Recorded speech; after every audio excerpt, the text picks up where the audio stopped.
du dos. Mathéo, vas-y, viens, ça fait longtemps que je t'ai pas étranglé. Ok, on va voir, si tu peux tourner. On va voir directement, quand on est dans le dos, comment on peut attaquer. On ne voit pas comment aller dans le dos. Ça, vous verrez dans le combat tout à l'heure si vous vous y retrouvez. Donc, idéalement, donc ça, c'est la position qui me donne mes 4 points en compétition. Ça ne me donne pas de points. Ça me donne un avantage. Un crochet me donne un avantage. Ça me donne un avantage. Et le triangle me donne un avantage. Pour avoir mes 4 points, c'est ça. Okay. Maintenant, pour contrôler le dos, au-delà des crochets, c'est ce qu'on va appeler la ceinture de sécurité. C'est un bras sur l'épaule et un bras sous l'aisselle. Comment vous pouvez l'attraper? Vous positionnez.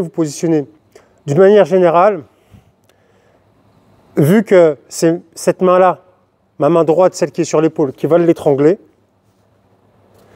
je vais mettre ma main gauche en protection de ma main qui étrangle. Ça veut dire, s'il retire une main, retire ma main, la première main à laquelle il a accès, okay, c'est la main de défense. Donc celle-là protège la main qui va attaquer. Si je mets ma main qui étrangle directement quand il enlève ma main d'attaque. Okay.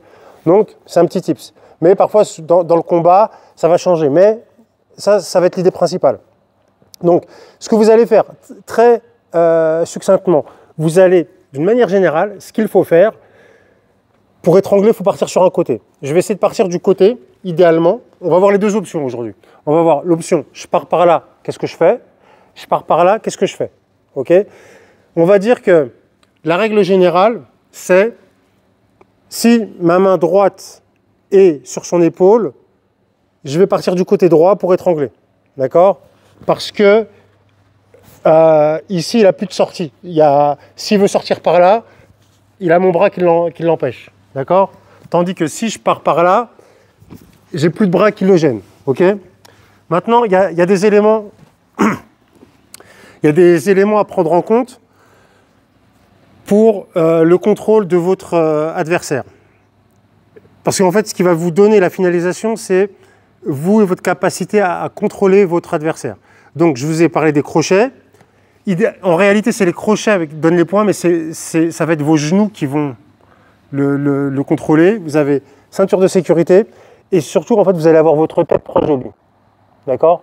Il faut que, en fait, il faut que sa tête soit bloquée. Sa tête, si je suis comme ça ressemble, mais en fait, sa tête, elle peut bouger à droite, à gauche. Tandis que si je viens coller oreille contre oreille, là, c'est différent pour lui.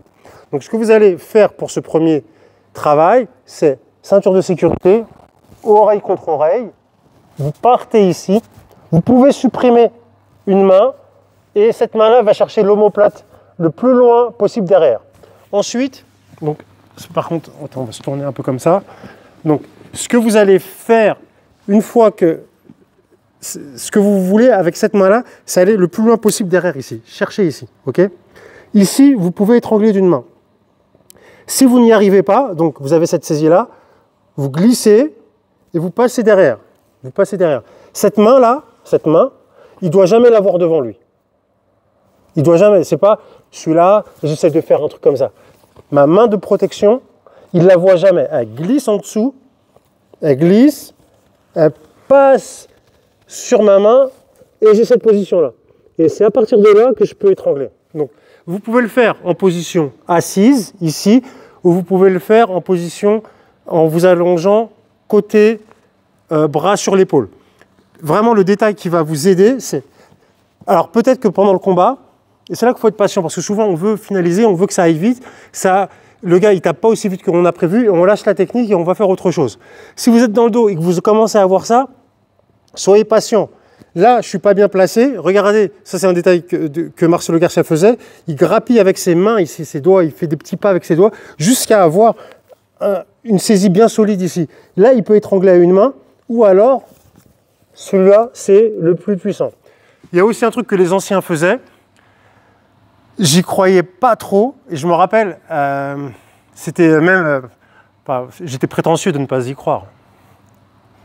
Parce que c'était Rickson Gracie qui parlait de ça, et Rickson, il disait que quand tu étrangles, non seulement tu serres, mais tu gonfles tes poumons. Parce que le fait de gonfler, ça lui enlevait de l'espace, en fait. OK? Et j'ai vu un mec de la nouvelle génération, là, qui dit, ouais, il fait ça à chaque fois. Dès qu'il est là, pour aller grappiller des centimètres en plus. Donc, après, je fais, ah ouais, putain, je me rappelle, j'avais entendu Rickson dire ça et tout, machin. Et ouais, j'avais été orgueilleux à l'époque, tu vois.